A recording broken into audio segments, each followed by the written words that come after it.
I'm just going to do a portion of my Galactic Origins presentation in which I'm doing a 3.5 hour presentation on Saturday, February 26th. And I'm just adding another dynamic to today. And my dynamic is going to be pretty much just showing you the Milky Way galaxy, showing how our galaxy looks and the different dynamics of what is occurring here. So let's just get right into this. I'm not sure how long this will take, but I'll try to keep it within 20 minutes here.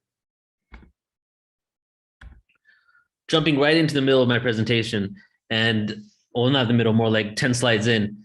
When I've been really interested in, ancient civilizations, as a lot of you know, because you're coming straight from Portal to Ascension, and connecting the ancient civilization awareness to the understanding of the evolution of consciousness, what these ancient people knew, what the cycles of time were, and how that affects us right now.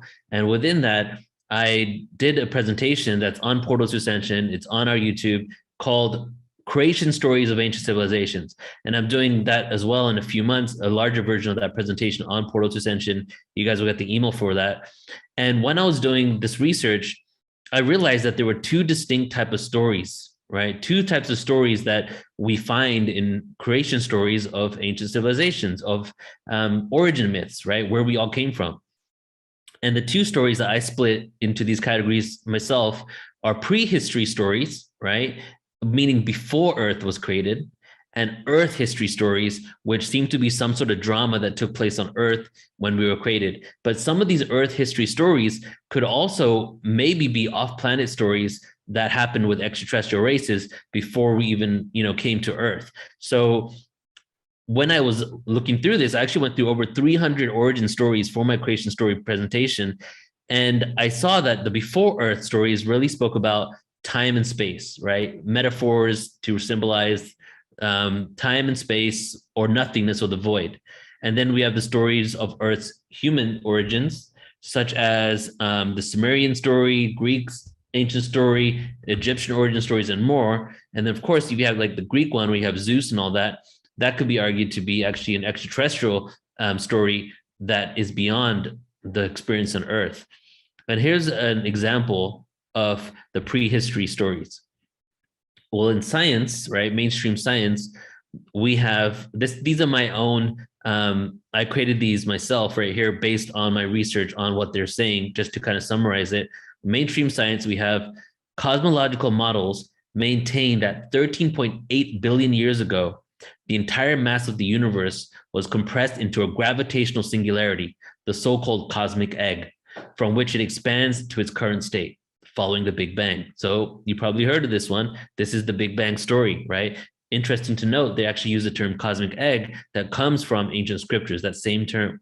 And then in metaphysics, spirituality, ancient stories, we have the cosmic egg represents potentiality. It is the pre-creation held within the chaos, waiting to become the cosmos. This duality then sets up a conflict found throughout world mythology, the duality of chaos and order, good and evil, light and dark, love and hate, right? So these are, in essence, the same exact story, but one is coming from, like, let's just say the linear side, and one is coming from the secular or the void side. Whereas the metaphysical creation story, prehistory story, is metaphoric, right? The cosmic egg represents potential, whereas the scientific one is the cosmic egg is an infinite singularity containing all matter. It bursts and creates everything. But what does that mean metaphysically? Well, it means infinite potential. Infinite potential was in that one singularity. That singularity bursts into infinite possibilities, creating the duality that we currently exist in. And when you look at galactic origin stories, right, whether it's the Prism of Lyra, whether it's information that Flo shared today, or we're talking about just the origins of humanity in Sirius, or however it's connected, how we even got to this planet, we normally see that there's a combination of prehistory stories, right, time and space, beings coming from the void, the Elohim coming from the void, inhabiting Lyra or whatever, and then we have an Earth history component. So a galactic origin story, to me, is a combination of the two of them. So we have humanity's journey from inception, creation, to this current linear experience on Earth. This introduces the concept of a paradox of there being an origin when time is only a construct of our position in space relative to the sun. So here we have the universal paradox, right? So linear time is only our relation from our position to our sun, and time in the grand scheme of the void truly doesn't exist. As soon as we start stepping out into cyclic time, fluid time, no time, we get to a reality where all time is simultaneously happening. So when we talking about galactic origins, we are in essence speaking of a paradox. It's talking about an origin when in reality, that whole concept of origin doesn't really exist in the grand scheme of creation. This takes us to the universal paradox, which is my most favorite thing to talk about. And the whole concept is that we exist within a paradox, and the human mind finds it difficult to understand the paradox. And partly of how I realize that we aren't as advanced as we might think we are is the fact that the human mind really gets confused about paradoxical situations. They shouldn't exist. When we're able to accept it, not understand, we don't have to understand the paradox, but fully accept that we live within a paradox, that is a stepping stone towards our enlightenment. And we have the universe. Here are some paradoxes. The universe is infinite, but also finite, right? So the universe is infinitely expanding, but our human minds realize that outside something, there must be something else. And now we're theorizing that outside our universe is a multiverse, and maybe there's something outside that. But then how can the universe be infinitely expanding if it's already infinite, if outside of it, there are other universes? Paradox. Time doesn't exist, but obviously exists. I remember what I did yesterday. Well, sometimes I remember what I did yesterday. And there's a future that I'm planning towards. Time exists for me, but it also doesn't exist. It's a paradox. We are solid beings, yet we're also vibrating frequency that have no form or shape, right? I can see everything in front of me as solidity, but we have now been able to prove that on the subatomic level, we used to think the atom was the smallest thing. Now we're realizing there's subatomic particles that the atom is made out of.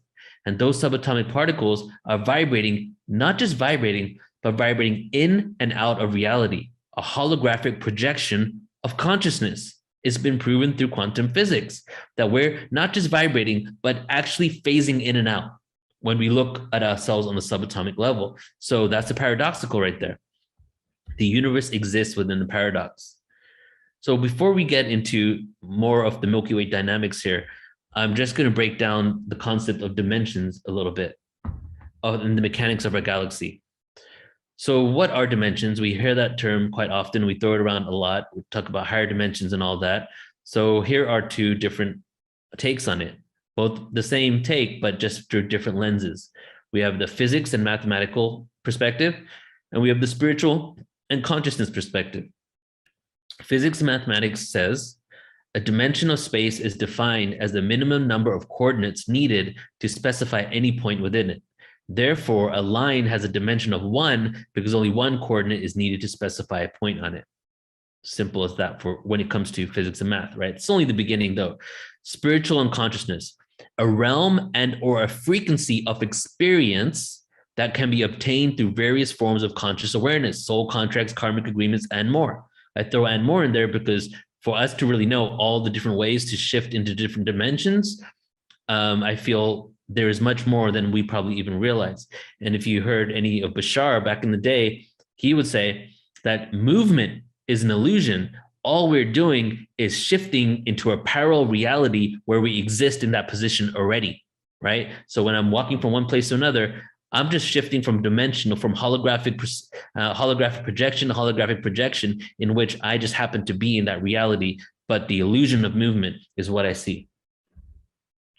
So the world as we know it has what we say 3 dimensions of space, which is length, width, and depth. Okay, so this is dimensions. 3 dimensions, length, width, and depth. But there's 1 dimension of time. A lot of people have speculated what the 4th dimension is. From my extensive research, I would say it is time. And time dimension connects us to the astral realm. Some people say that the 4th dimension is the astral realm. Physicists and mathematicians and spiritualists, they believe in the possibility that many more dimensions exist. According to string theory, the physical universe operates within 10 dimensions, right? I'm not saying that's the answer. I'm just saying that they're starting to speculate now how many dimensions there are. But dimension is a broad word. It's used for many overlapping and seemingly independent concepts. There's parallel dimensions, there's physical and spiritual dimensions, there's dimensions within the galaxy, there's a realm of no dimension, there's the void, which is a dimension, and then there's dimensions within a dimension, right? It is important to realize that these concepts and titles may have been spiritually informed, right, from some sort of awareness, some sort of enlightenment, spiritual connection, but these are also human constructs based on our perception and unique experience on Earth. We've lived in this realm, call it the Kali Yuga, call it the Dark Ages, call it a time of forgetfulness, right, of this dense frequency, in which we live literally in the age. The theme of the Kali Yuga, there's multiple themes, but one of it is hierarchy and authority, where we give up our power to authority, where we believe in hierarchy. Within this reality, within this Yuga cycle of hierarchy, we've created ideas such as higher and lower vibration. We've created ideas such as higher dimensions and lower dimensions. So as we use these words, it's important to note that these are still human constructs on the way we're explaining it. Beings in other dimensions may not even explain it that way. Some beings, if not many beings, believe us in this dimension, which is so dense, to be the masters of this reality and to be gifted such a beautiful experience on Earth in order for us to have this free will-like experience. And back to what Bashar says, Bashar said that they believe us to be the masters of limitation. And that's not said in a derogatory way, right? We are the master, we've mastered how to be limited after we've been so expanded. So let's talk about time travel and how it connects to dimensions. As we go closer to the speed of light, time begins to warp and seems to slow down for that individual object. So theoretically, at the speed of light, time will completely stop, okay? So if it slows down as we approach it, at the speed of light, time should stop. And then because if you're traveling at the same speed of light, but if you bend space and time, go through wormholes, have faster than light travel, or you can technically, theoretically, and what we're now seeing through UFOs that we're observing is that we can actually start going back in time, right? And a good example of this is when Superman in one of the movies went around the Earth faster than the speed of light in order to turn back time so that he could save Lois Lane from dying in that earthquake. I don't know if you remember that, but that was him going around the planet, going faster than light so that time would start reversing, and he was able to do that. I'm going to skip the time travel theories, and we're just going to go right to welcoming you to your home galaxy, which, if I get to that in a few minutes, may not actually be our home galaxy. Our galaxy is speeding through the space and Earth and is traveling through space at 1.3 million miles per hour. We're going 25 miles per second closer to the center of the Milky Way. We're also traveling alongside our local cluster 375 miles a second towards the Virgo cluster, an enormous collection of galaxies 45 million light years away. And here is just a kind of a layout of our galaxy and our rotation around it. You can see this line here says our current solar system orbit.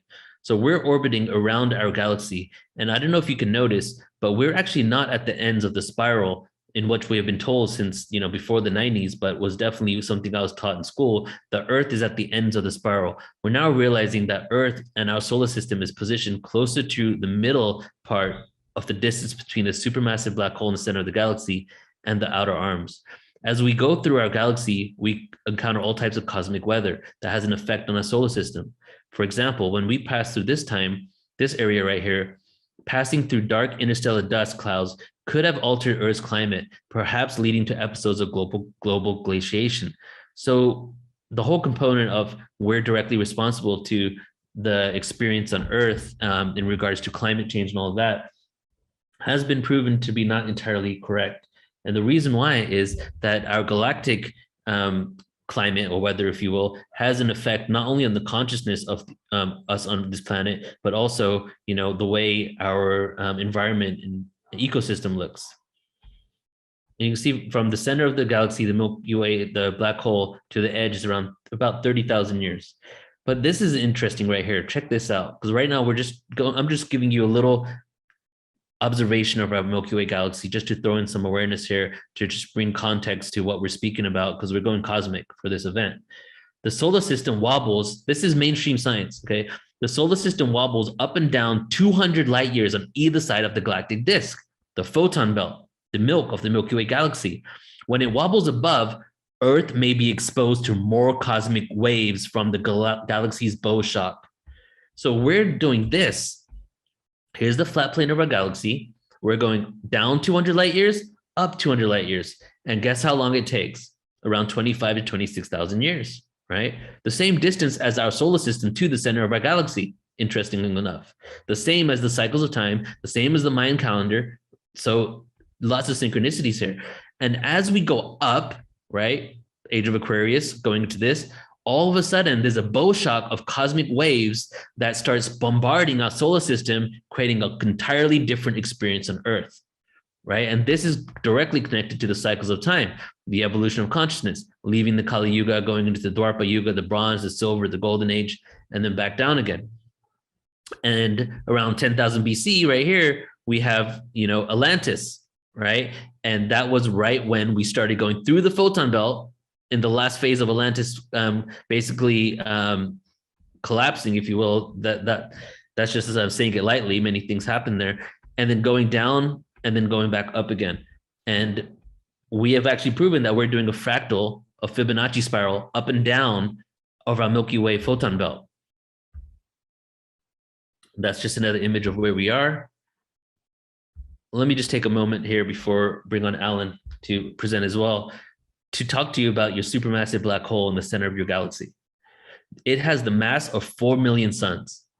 Sagittarius A is located at the center of the Milky Way galaxy, and it lies in the direction of the Sagittarius constellation near the border with Scorpius. It is the location of the supermassive black hole at the center of our galaxy. The black hole lies at a distance of 26,000 light years from Earth.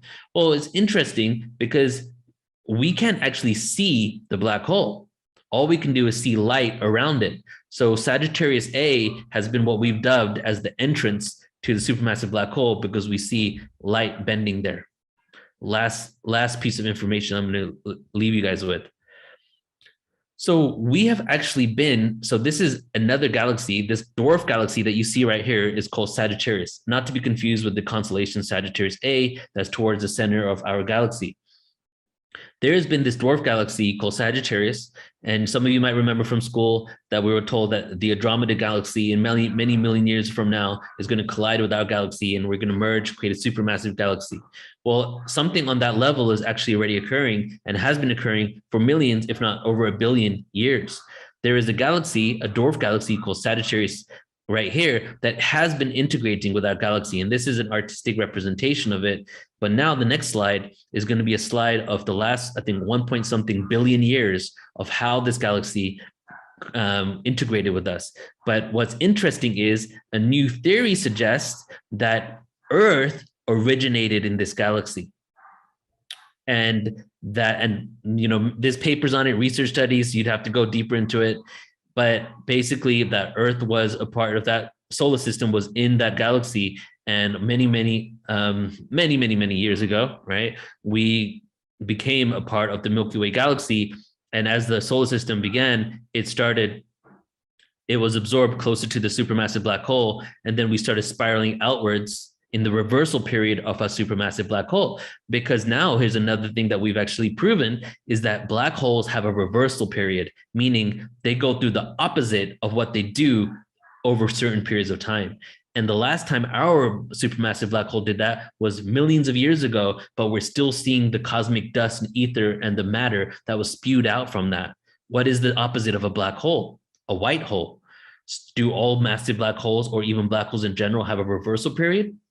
So as the reversal period is happening, instead of sucking everything into the black hole, it pushes everything out. Earth may have originated, it's a theory, right, towards the supermassive black hole, and in the reversal period started going outwards towards where we are now. And now the supermassive black hole is doing the opposite, which is pulling everything in. However, some people speculate that the massive black hole is dormant in this moment. So here we go. Here's the next slide. You're going to see here the trajectory of the dwarf galaxy and how it's been integrating with our Milky Way. 8 billion years ago. Okay, so we're going to start from 8 billion years ago. 8 billion years ago, Sagittarius. 5.7 billion years ago. 3 billion years ago. 1.9 billion years ago. 1 billion years ago. Look at that infinite spiral. Current situation.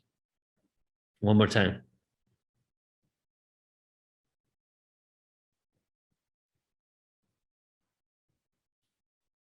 So I just do this to show you the amazingness of what's going on in our galaxy, and I'll take 30 seconds just to show you one more anomaly.